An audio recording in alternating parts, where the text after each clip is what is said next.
Assalamualaikum warahmatullahi wabarakatuh. Hamidanillah wa musalli ala Rasulillah la haula wala quwwata illa billahi aliyil azim. Para pemirsa yang senantiasa dirahmati Allah Subhanahu wa taala, malam ini alhamdulillah kita bisa bertemu kembali. Puji syukur kepada Allah Azza wa Jalla yang telah memberikan karunia kenikmatan kepada kita, khusus nikmat iman dan Islam. Salawat serta salam semoga senantiasa tertuju kepada junjungan kita Baginda Rasulullah Sallallahu Alaihi Wasallam. Masih bersama tokoh pergerakan Islam kita yang progresif visioner. Langsung kita sapa Ustadz Irwan Saifullah rahimakumullah. Hari malam Jumat ya, ini Kamis malam Jumat. Jumat itu adalah Sayyidul Ayam, panglimanya hari. Masya Subhanallah. Allah, kita penuhi dengan amar ma'ruf nahi munkar. Langsung kita sapa Ustadz Irwan Saifullah. Assalamualaikum warahmatullahi wabarakatuh. Ustadz Irwan Saifullah. Waalaikumsalam warahmatullahi Ya, wabarakatuh. gimana kabarnya Ustadz Irwan Saifullah? Alhamdulillah kita ada di daerah pinggiran Cibubur ini ya. Masya Allah, luar Terus biasa. menerus kita mencerahkan umat, menyadarkan umat agar selalu dekat dengan Allah SWT. Amin, amin, amin, amin, amin. Yang paling dekat saya kira adalah semakin sadarnya para penyelenggara negara, terutama Presiden Joko Widodo ya, tentang keadaan ini, karena penanggung jawab dari semua urusan ini dan yang akan sangat menentukan kalau kita bicara masalah pengelolaan kenegaraan pemerintahan ya Presiden Joko Widodo yang mengendalikan semuanya. Di tangan beliaulah sebetulnya masa depan kehidupan bernegara berpemerintahan itu bisa menjadi baik atau tidak, termasuk dia yang mengantarkan, yang bertanggung jawab mengantarkan proses dinamika politik, perubahan politik ke depan yang diharapkan menghadirkan kemaslahatan rakyat, kemaslahatan umat. Ya Ustadz Irwan Saifullah, kalau kita mencoba mencermati ya dinamika kekinian, nampaknya memang benar terkonfirmasi ya, Pak Presiden kita ini benar-benar panik ya, di tengah desakan dari berbagai kalangan. Sekarang seluruh sivitas akademika bergerak ya, bukan hanya mahasiswa tapi guru besar. Ini artinya kalau kita bicara peta kekuatan politik kampus sebagai eh, agen of change ya, agen dari perubahan ini memiliki fondasi yang besar, memungkinkan atau berpotensi untuk dilakukan berbagai perubahan-perubahan ke depan. Tapi tidak tahu nanti kita seperti apa ini kondisi di dinamika politik ke depan, apakah memang kontestasi politik tetap berjalan secara jujur, adil, sesuai dengan yang diharapkan atau tidak, atau berbagai kemungkinan bisa saja terjadi karena memang dinamika politik berkembang begitu dinamis. Dan kalau saya mencoba mencatat ini terkait dengan gerakan kampus yang diinisiasi melalui berbagai petisi yang dikeluarkan oleh kampus, sudah ada sekitar 50 kampus. 10 kampus diantaranya adalah 10 kampus yang ternama ya. Diantaranya adalah Universitas Gadjah Mada yang sudah menyampaikan petisinya tanggal 31 Januari, Universitas Islam Indonesia 1 Februari, Unhas dan Universitas Indonesia, Universitas Hasanuddin maksudnya 2 Februari, Universitas Pajajaran dan Universitas Muhammadiyah Jakarta 3 Februari, lalu diikuti 4 perguruan tinggi berikutnya pada tanggal 5 Februari, yakni UIN Jakarta, UNER, Universitas Riau, dan Universitas Negeri Malang. UNER saya mengerti ya, Prof. Nasih ya, kakak seniornya Ustadz Irwan Saifullah ini luar biasa. Sudah bergerak juga menyampaikan 10 poin petisi ya, atau pernyataan sikap. Tentu ini adalah satu bagian dari dinamika yang berkembang kalau kita mencoba memperhatikan kondisi sekarang. Tetapi lagi-lagi yang memprihatinkan itu sense istana yang diwakili oleh Bahlil ya. Bahlil ini Menteri Investasi, Ketua BKPM ya. Saya kira kabinet ini juga dipertanyakan ya, siapa yang menjadi juru bicaranya. Saya melihat track record Bahlil ini cukup menonjol untuk memberikan representasi, memberikan pendapat terkait dengan berbagai respon yang berkembang, terutama yang terkait dengan nada-nada kritis terhadap istana negara ya. Nampaknya Bahlil ini sebagai Menteri Investasi lebih dominan perannya sebagai juru bicara begitu ya. Dan Bahlil menyampaikan bahwa itu kan saya ini aktivis ya, sama-sama aktivisnya lah. Gerakan-gerakan kampus ini kan gerakan-gerakan yang menurut dia dinilai syarat dengan kepentingan politik. Dan Bahlil menyampaikan bahwa kalau kepentingan politik berarti terkait dengan elektoral kan kira-kira begitu. Nah, seperti apa ini Ustadz Irwan Saifullah arah ke depan dinamika gerakan yang ada di kampus yang digerakkan oleh guru besar, mahasiswa, ujung nanti yang terjadi ya. Kalau kita bicara misalnya tentang fenomena pemakzulan yang menurut saya ada kendala struktural kalau kita bicara masalah pemakzulan karena keterlibatan 3 lembaga negara ya, ada DPR, ada MK, dan ada MPR. Tentu MPR akan sangat ditentukan karena apa yang menjadi keputusan MPR sekalipun misalnya diputuskan oleh Mahkamah Konstitusi, ini adalah bentuk keputusan politik, sedangkan kalau kita bicara masalah produk MK keputusan hukum. Sementara kita melihat kemarin hasil keputusan pelanggaran etik berat yang dikeluarkan oleh KPP maupun MK sudah cukup mengkonfirmasi keberadaan kelemahan kedua lembaga ini baik KPU maupun MK. Silakan Ustadz Irwan Saifullah diberikan catatan pentingnya ini, apa yang kira-kira penting untuk kita pahami dan kita baca sebagai dinamika politik ke depan. Silakan Ustadz Irwan Saifullah. Assalamualaikum warahmatullahi wabarakatuh. Waalaikumsalam warahmatullahi wabarakatuh. Ya, alhamdulillah Cak Slamet. Mudah-mudahan Cak Slamet selalu sehat ya. Amin amin amin. Berkah rezekinya Amin. juga luas. Amin ya. amin amin. Dan tentu berat badannya harus dikurangi ya. Karena Amin amin. perjuangan kita masih lama membutuhkan stamina, kesehatan, dan Amin amin. kegesitan di dalam perjuangan ini, Cak Slamet. Amin amin amin ya Luar biasa. Ya, Cak Slamet, ini banyak komentar sekali ya. Kita bisa melihat bagaimana sikap keras dari petisi 145 yang terdiri dari 145 LSM dan juga didukung oleh hampir 100 lebih ya tokoh-tokoh nasional. Ya, tidak kalah penting juga adalah petisi 100 dan juga kuasa hukum TPUA dan juga Gus Nur Bambang Tri. Ya, dan tidak ketinggalan juga Muhammadiyah, Selamat ya. Itu juga mengingatkan dengan keras agar Pak Jokowi jangan ya menabrak hukum, ya jangan sewenang-wenang, jangan otoriter, apalagi banyak sekali melakukan pelanggaran-pelanggaran hukum. Ya. Nah, yang menarik rame dan direspon ini oleh Luhut Binsar Panjaitan itu adalah statement dari guru besar UGM, ya Profesor Kuncoro. Ini Cak Slamet ya, ketika membacakan petisi Bulak Semut, ya yang terdiri dari guru besar, profesor, dan juga alumni dari UGM yang sangat keras sekali ya.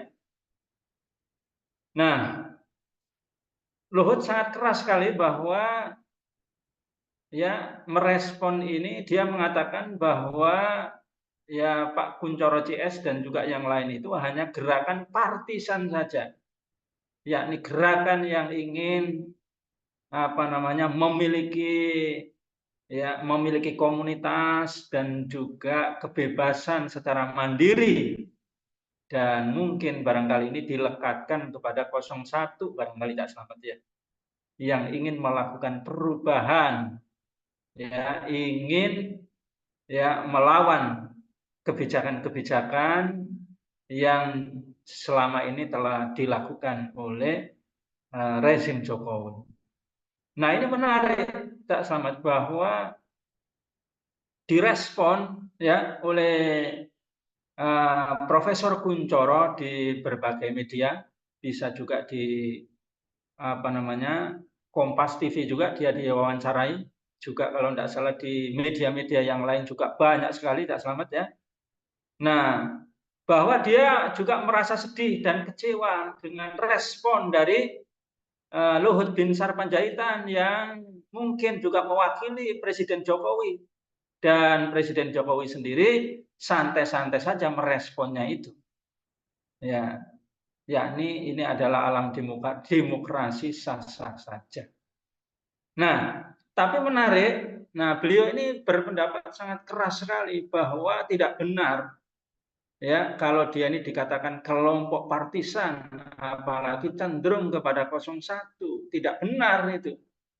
Ya, kita bisa melihat kata beliau dengan jelas, dengan mata yang telanjang bahwa memang Anies itu dan juga Caimin ini adalah alumni UGM. Ya, demikian juga kalau saya dikatakan partisan dan ya masuk di dalam kelompok 01 juga tidak benar karena 03 juga merupakan Ganjar ini alumni UGM. Nah, demikian juga Gibran tentu adalah merupakan kepanjangan atau penerus dari Pak Jokowi yang juga merupakan alumni dari UGM. Nah, kami tetap kepada pendirian, kata Pak Kuncoro, bahwa sesungguhnya apa yang dilakukan oleh Pak Jokowi ini sudah sangat keterlaluan, sudah sangat ugal-ugalan. Bahasa Jawa Timurnya Pak Jokowi ini sudah kebablasan. Nah, begitu Cak Slamet. Nah, apa yang kami lakukan ini tidak hanya sekedar ya pada petisi Bulak Semur. Ya sejak Oktober 2023 kami sudah membuat statement dan nasihat. Ya sejak ya MK itu melenggangkan Gibran, meloloskan Gibran bisa menjadi cawapres. Ini adalah satu pelanggaran etik berat yang sangat memalukan UGM, kata beliau. Ya, nah ini tidak bisa diterima. Kami sudah menasehati bahwa Pak Jokowi ini harus kembali kepada nilai-nilai kejujuran, nilai-nilai kebenaran, bahkan harus menjunjung tinggi juga nilai-nilai Pancasila. Nah, itu yang kita nasihatkan sebagai sesama alumni UGM. Tidak hanya itu, bagaimana kerasnya Gibran itu, ya bahwa Pak Jokowi ini adalah alumni yang saya tidak berani menyebutkan. Katanya begitu, katanya Pak Profesor Kuncoro ya. Anda sudah tahu sendiri yang disampaikan oleh Gibran itu. Ya. Nah, itu bagaimana kerasnya sikap dari UGM, tentu dia mewakili juga sivitas akademika gitu. Nah, demikian juga yang kami sampaikan melalui petisi Bulak Semur yang ini diikuti oleh kampus-kampus yang lain sebagaimana yang telah data disampaikan oleh Cak Slamet tadi. Ya, maka jangan main-main merespon kami. Gitu. Nah, apalagi yang sekarang ini tidak ada sama sekali tanda-tanda perubahan sikap untuk menjunjung tinggi nilai-nilai kebenaran, nilai-nilai Pancasila, katanya Pak Profesor Kuncoro. Ya, kami tetap menegaskan bahwa ya pelemahan ya KPK melalui undang-undang yang baru KPK ini dan terjadinya pelanggaran yang dilakukan oleh Firly Bahuri itu sesungguhnya adalah ya merupakan pelanggaran keras ya yang telah dilakukan oleh pelanggaran besar yang dilakukan oleh ya Pak Jokowi sebelumnya ya. Nah, demikian juga bagaimana ya pamannya Gibran ya begitu mudahnya dan tidak merasa bersalah ketika telah divonis oleh MK ya bahwa dia ini telah melakukan pelanggaran etik berat.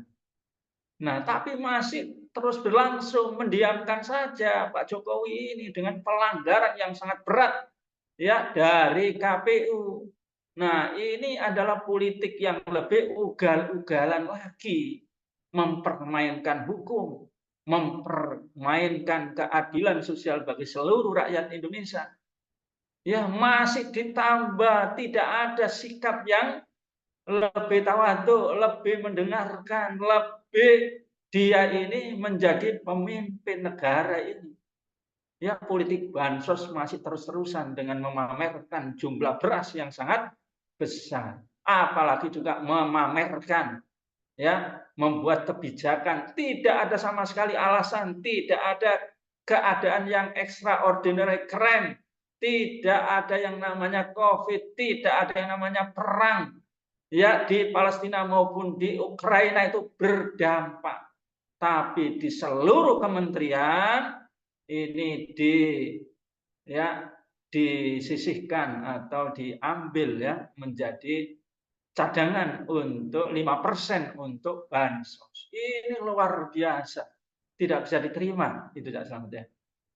Nah, maka yang menarik dari statement beliau bahwa Pak Jokowi sekali lagi ya Anda jangan meremehkan. Memang banyak pengamat mengatakan bahwa chaos ini tidak akan terjadi ya melainkan dengan terjadinya krisis ekonomi, dengan terjadinya paceklik. Ini salah besar kata beliau, bahwa sesungguhnya chaos ini juga bisa terjadi ketika terjadi krisis politik, yakni krisis kepemimpinan, kepemimpinan yang zalim, kepemimpinan yang otoriter, kepemimpinan yang menindas rakyat. Ini juga bisa menimbulkan chaos. Luar biasa ini Cak Slamet. Ini sangat menarik betul ini. Ya, nah maka dengan demo yang dilaksanakan oleh mahasiswa di berbagai kampus tadi yang di Jakarta juga terus ini terjadi, tuntutannya sudah mulai keras ini Cak Slamet. Tidak ada yang lain kecuali Pak Jokowi ini sudah wajib untuk dimakzulkan. Maka tentu antara buruh, antara tokoh-tokoh nasional, petisi 100, ya juga petisi 145, ya demikian juga petisi-petisi di kampus tadi itu Bulak Semur dan juga yang lainnya, jelas ini merupakan indikator tadi ini krisis politik, krisis kepemimpinan yang sudah gagal dan pelanggaran yang sudah sangat brutal ini.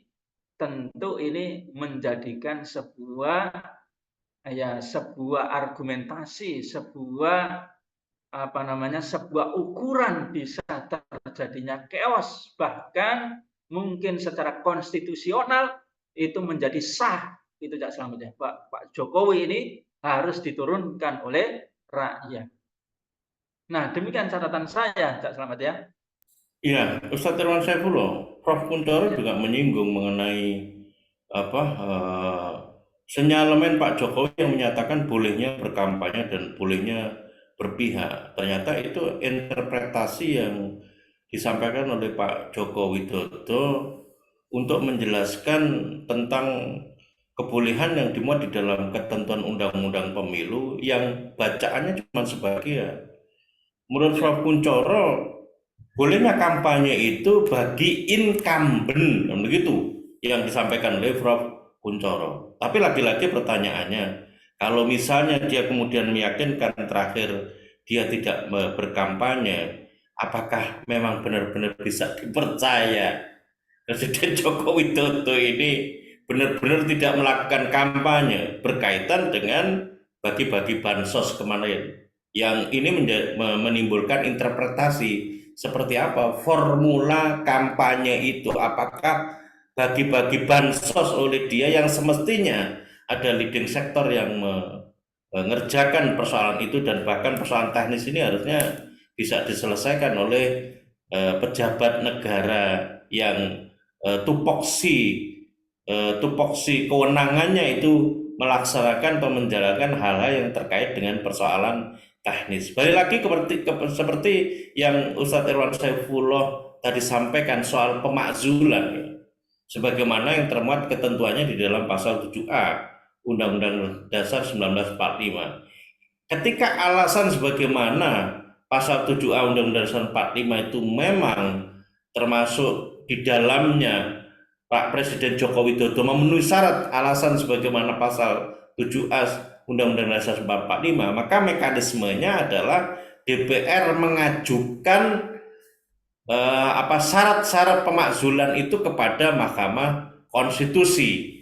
Dan lalu kemudian Mahkamah Konstitusi lah yang memproses sidangkan apa yang diajukan oleh DPR RI bahwa Presiden Joko Widodo telah memenuhi syarat-syarat dimakzulkan sebagaimana ketentuan syarat itu diatur di dalam pasal 7A Undang-Undang Dasar 1945. Lalu kemudian ketika memang disahkan memenuhi syarat oleh Mahkamah Konstitusi sesuai dengan apa yang diusulkan DPR RI, lalu kemudian diajukan kepada sidang istimewa di MPR RI. Yang sidang istimewa itu nanti quorumnya akan sangat ditentukan oleh 50+1, dan itu akan sangat ditentukan oleh suara-suara yang akan ditentukan oleh DPR, karena anggota terbesar dari Majelis Permusyawaratan Rakyat itu adalah Dewan Perwakilan Rakyat.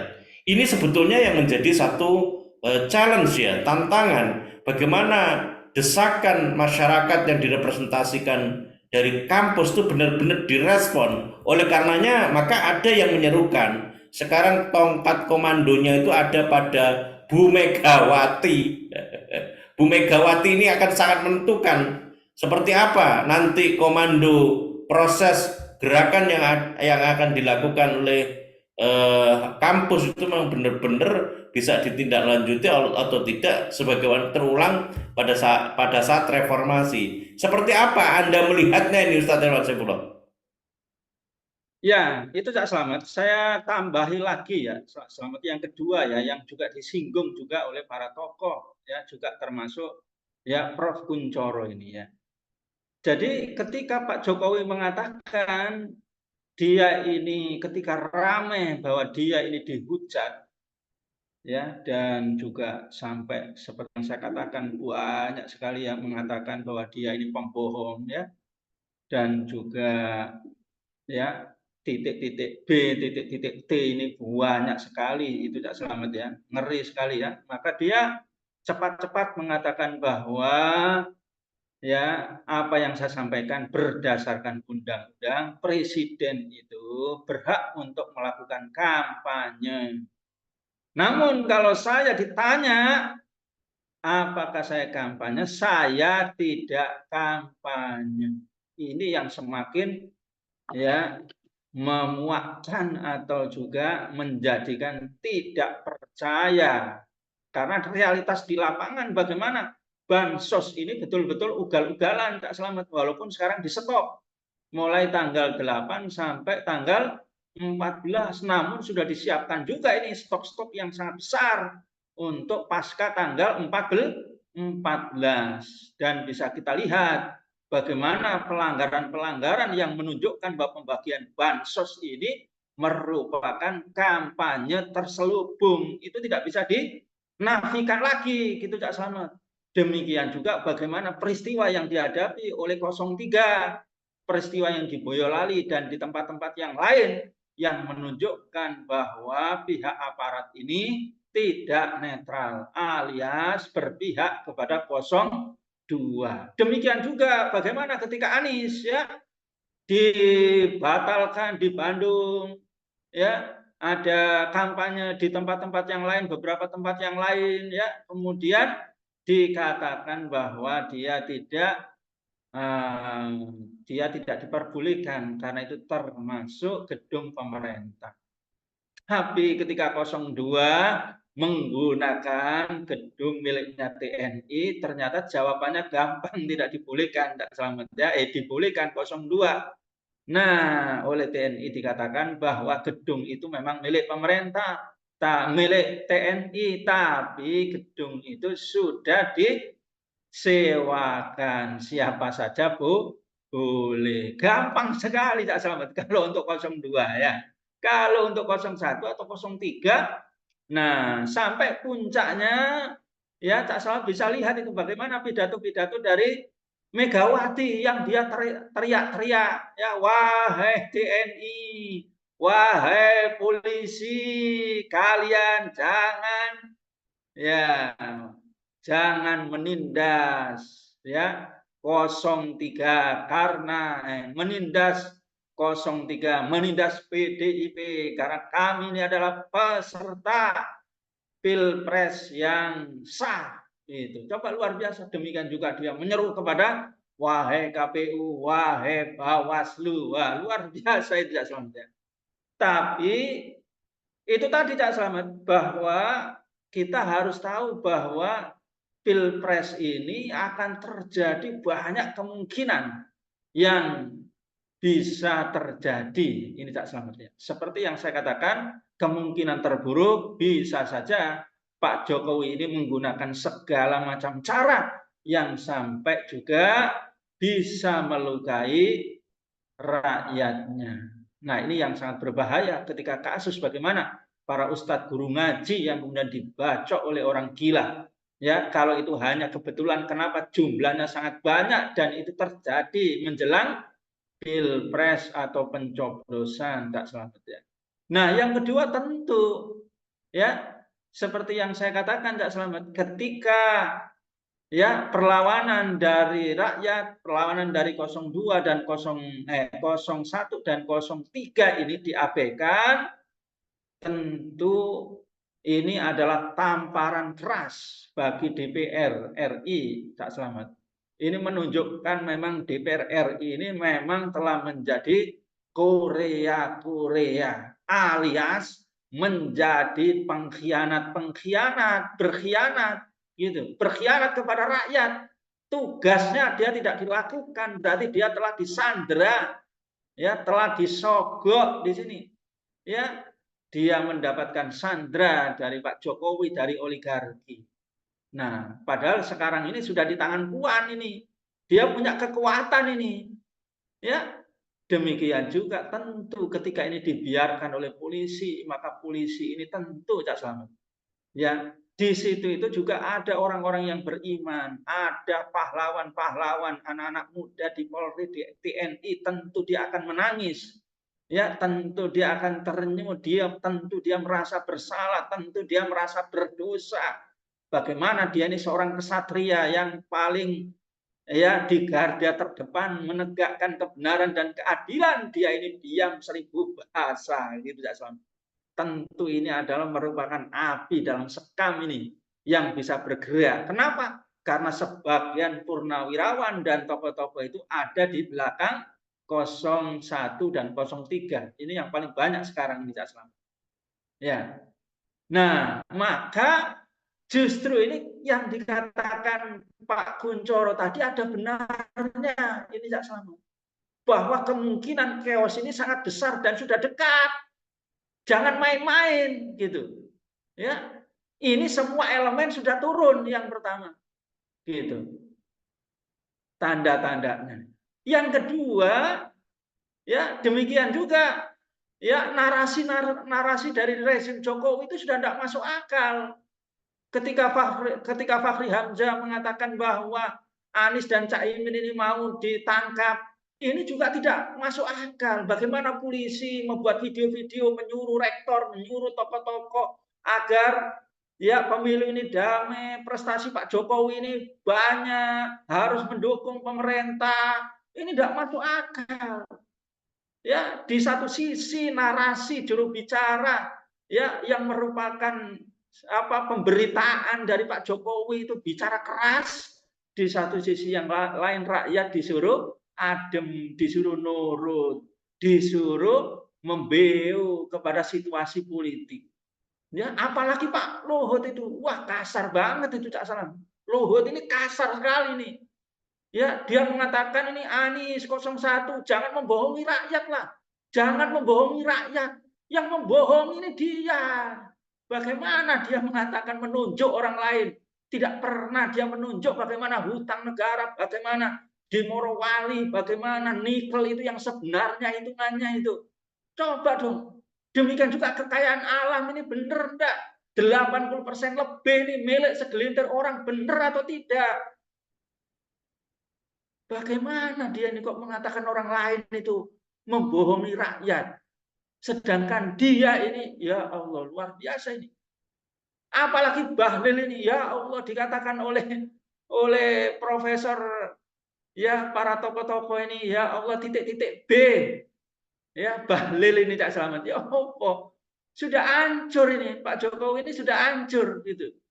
Nah, tapi yang menarik ini Cak Selamat, kita bisa melihat ya bagaimana peristiwa ketika FPI dikuyok-kuyok seperti itu. Hanya sedikit saja ya Habib Rizik mengatakan saya baik-baik saja, langsung ditangkap. Sedangkan Pak Jokowi 60 lebih kali bohong.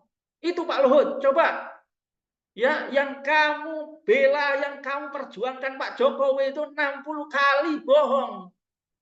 Ya, kenapa orang lain ditangkap dia tidak? Nah, coba itu Cak Selamat. Ya. Nah, demikian juga ketika HTI dicabut badan hukumnya. Seolah-olah sudah runtuh, tidak ada lagi kontrol kepada Presiden Jokowi. Demikian juga ketika Profesor Subteki dikriminalisasi, dicopot jabatannya, mungkin juga dikurangi gajinya, ya tunjangan-tunjangannya, ya berharap demikian juga Gus Nur, dengan demikian juga Edi Mulyadi, semuanya diam. Ini yang dikatakan oleh Profesor Kuncoro. Ya, kalian-kalian orang-orang di sekitar Jokowi ini terlalu mengagungkan Jokowi, terlalu menjadikan Jokowi itu hebat gitu. Sehingga Jokowi ini mabuk dengan kekuasaan, mabuk dengan berbagai macam ya berbagai macam manuver-manuver kebijakan politik yang menguntungkan dinastiknya dan juga oligarki dan poros Beijing. Keras ini Cak Slamet. Ya, Profesor Kuncoro ini. Ya, jadi kalian-kalian ini terlalu mengagungkan Jokowi, terlalu meninggikan Jokowi. Yang sekarang Jokowi itu adalah memalukan UGM. Nah, gitu. Saya ini keras tidak ingin UGM ini rusak, hancur. Nah, ini menarik ini Cak Slamet. Saya pikir nasihat keras sekali ini. Ya, inilah ya bagaimana politik demokrasi kapitalis ini ternyata berani untuk menghalalkan segala cara. Bagaimana pajak ini sekarang ini rakyat ini sampai menjadi ya getihnya sudah tidak ada. Istilah orang Surabaya mencret, dikejar-kejar oleh pajak, bahkan membawa polisi itu Cak Slamet ya. Pajak dan membawa polisi kepada perusahaan-perusahaan pribumi ini Cak Slamet. Ya, maka disitulah dikatakan oleh para pengusaha ini, kami ini ya untung belum mesti ya kami ini sudah dipajaki yang sangat luar biasa besarnya, padahal kami ini bekerja kaki jadi kepala, kepala jadi kaki. Ya, kami ini diperas demikian rupa, pajak dan pajak, pajak dan pajak gitu. Sedangkan asing oligarki ya pesta pora diberikan ya kemudahan-kemudahan dan kebebasan pajak. Coba saja. Ini dolim atau tidak ini? Menindas itu menindas rakyat atau menindas oligarki? Ini menindas rakyat, Cak Slamet. Nah, saya pikir ini sudah benar ini Cak Slamet yang disampaikan oleh Prof. Kuncoro ini, dan tentu ini juga senada ini dengan tokoh-tokoh yang lain yang pada intinya ini pada sampai tingkat sudah ada ketakutan ASN ini. Persis yang dipegang oleh ya Prof. Suteki. Subhanallah, Prof. Suteki ini pahalanya besar sekali Cak Slamet ya. Dia menginspirasi para guru besar, para rektor sekarang tidak takut sama sekali. Kalau dulu mungkin dicokok ya, bagaimana anak Gema sedikit saja menyerang Ahok langsung, bagaimana ya ada the king of lip service langsung ketika itu rektor UI itu ya. Sekarang nggak berani lagi sudah. Nah, ini saya pikir yang disampaikan alamat bahwa tidak ada ketakutan dan sudah rela untuk mengorbankan apa saja demi tegaknya Indonesia ini yang adil, yang sejahtera, yang damai, tidak hanya sekedar sebuah wacana. Ini Cak Slamet, potret yang digambarkan bahwa chaos itu tidak hanya sekedar krisis ekonomi paceklik, tapi adalah secara sosiologis ketika ya Jokowi ini yang sekarang ini sudah sah dan layak untuk dimakzulkan, namun tidak dimakzulkan oleh DPR RI. Demikian juga TNI dan juga kepolisian tidak memiliki nyali, justru ini semakin melegalisasi institusi-institusi ini sebetulnya berkhianat kepada rakyat. Nah, ini luar biasa ini, Cak Slamet. Demikian, Cak Slamet. Ya, ini seperti api di dalam sekam, dan sumber apinya, sebagaimana Prof. Kuntoro sampaikan, harusnya direfleksi oleh Presiden Joko Widodo. Siapa sebetulnya yang menyebabkan, siapa sebetulnya yang menyebabkan api ini Masya terus Allah. membara, kan begitu. Lalu kemudian ini seperti bola salju yang menggelinding. Karena kajian-kajian yang dilakukan oleh para akademisi, guru-guru besar, kampus itu bukan tidak berdasar, tetapi kajian-kajian itu sudah dilakukan lama dan sungguh menunjukkan kepada arogansi kepemimpinan Presiden Jokowi dalam sistem presidensial yang selalu menonjol dengan sebuah alat politik, palu godam politiknya itu yakni Perpu, peraturan pemerintah pengganti undang-undang. Itu modus operandi yang selalu digunakan atas nama undang-undang, atas nama kebijakan. Bagaimana HTI disudahi dengan dicabut status badan hukumnya menggunakan Perpu. Bagaimana atas nama menggenjot investasi, tetapi ternyata menekan sampai nasib karyawan, nasib buruh itu belum jelas karena skema kesejahteraan buruh belum manifest nampak jelas dibela di dalam substansi Undang-Undang Cipta Kerja.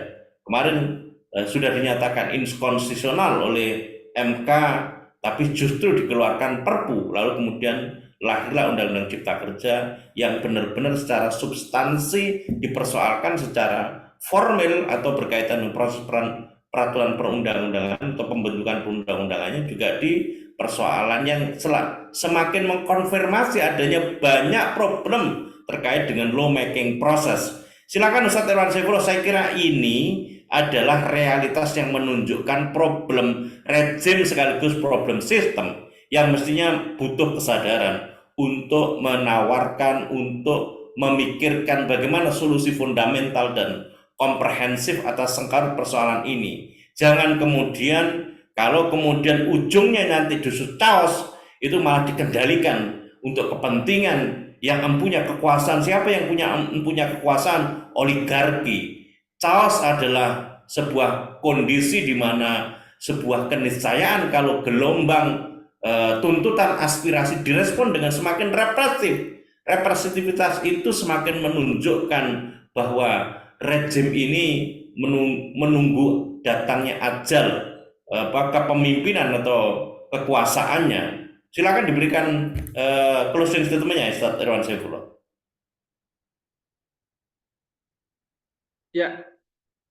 Ya, closing statement saya, Cak Slamet. Ya, ketika kita ini mengharapkan sebuah perubahan, salah satu perubahan itu sistem yang sangat kuat dan sangat bersih itu salah satu pilarnya itu di samping undang-undangnya itu berpihak kepada rakyat, yakni undang itu berasal dari Allah SWT yang tentu paling adil dan tidak mempunyai kepentingan kecuali hanya kepentingannya untuk rahmatan lil alamin bagi manusia.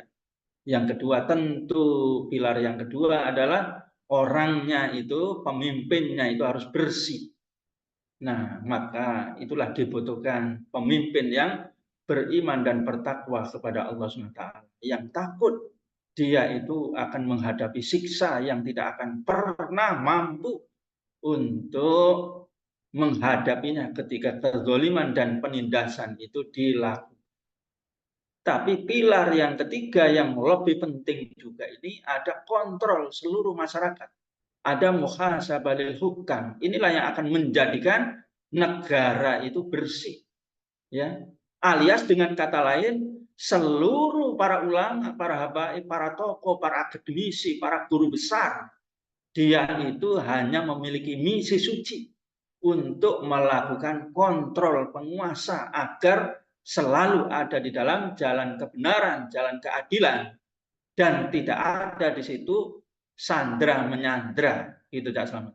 Maka Rasulullah menegaskan dengan tegas fungsi dari para ulama, fungsi dari para pemimpin itu adalah selalu mengontrol agar perjalanan hukum itu selalu tegak lurus. Rasulullah menegaskan mafatihul khairi wa maghaliqul syarr. Jadi orang-orang yang dia itu para ulama, para habaib, para tokoh yang terus menerus menyampaikan kebenaran, melakukan muhasabahul hukam, dikatakan oleh Rasulullah mafatihul khairi wa maghaliqul syarr. Jadi mereka merupakan kunci-kunci pembuka segala kebaikan dan kunci-kunci untuk menutup segala keburukan. Nah, justru inilah yang disandra oleh Allah SWT kita ini. Kita ini sudah dibeli oleh Allah SWT, tidak bisa dibeli oleh siapa saja. Maka ini akan menjadi bersih gitu ya, tidak ada.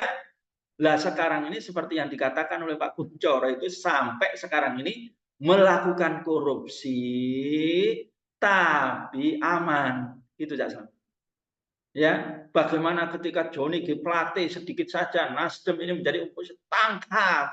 YSL tangkap. Bagaimana Edi Haris yang sudah jelas-jelas melenggang kangkung gitu ya. Bagaimana Firly Bahuri ini hampir menguap, ini Cak Slamet ini diam aja terus ini ya. Nah, demikian juga apalagi yang ngeri ini 349 triliun di Kemenq yang datanya jelas tapi tidak pernah dilanjutkan. Ya, ini tidak akan pernah terjadi, Cak Slamet. Karena seluruh seperti Majlisul Ummah, Ahlul Halli wal Aqdi, Mahkamah Madzalim, Muawin, Gubernur, partai politik, rakyat, gitu ya, individu-individu, semuanya itu melakukan kontrol terhadap perjalanan hukum. Jadi tidak ada yang berani main-main. Kita bisa melihat bagaimana Undang-Undang 45 kita ini sudah 4 kali diamandemen, dan yang paling banyak mengubah pasal-pasal sampai menjadi omnibus law ini Presiden Jokowi ini. Dan tidak hanya mengubah undang-undang yang syarat dengan kepentingan poros Beijing dan oligarki dan dinastinya, bisa dibilang ini gimana nih? Mahkamah keluarga ini nyata-nyata untuk kepentingan Presiden Jokowi. Nah, begitu Cak Slamet ya. Nah, ini yang kemudian luar biasa.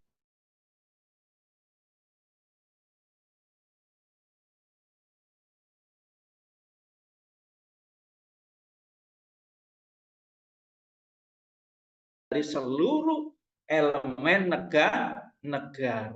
Demikian Cak Slamet. Ini saya pikir sebuah sistem dan sebuah sistem koreksi kontrol yang sangat dibutuhkan di dalam perubahan di dalam negeri kita ini, Cak Slamet. Ya, demikian Cak Slamet. Terima kasih Ustadz Irwan Saifullah. Mestinya memang sebagai seorang muslim, siapapun dia, apapun profesinya, apalagi ini penyelenggara negara atau penguasa, menggunakan akidah Islamnya sebagai pondasi untuk menyampaikan sikap, perilaku, dan menyampaikan pikiran. Dan itu mestinya sangat muncul, harusnya muncul, dimiliki oleh seorang Jokowi dan siapapun nanti pengganti dari Joko Widodo.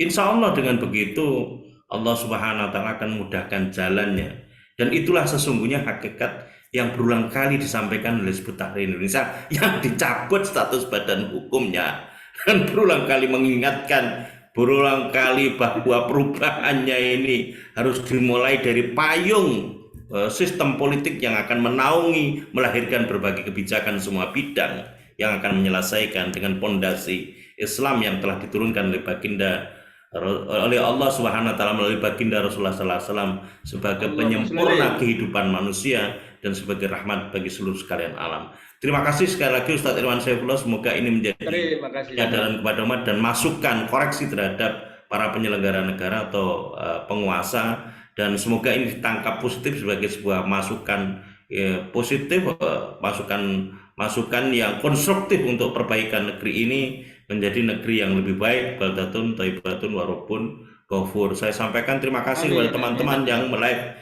streaming. Saya sampaikan semoga ini semuanya dicatat oleh Allah Subhanahu wa Ta'ala sebagai amalan makbulan. Wallahumma fiq ila aqwamit thoriq. Wassalamualaikum warahmatullahi wabarakatuh.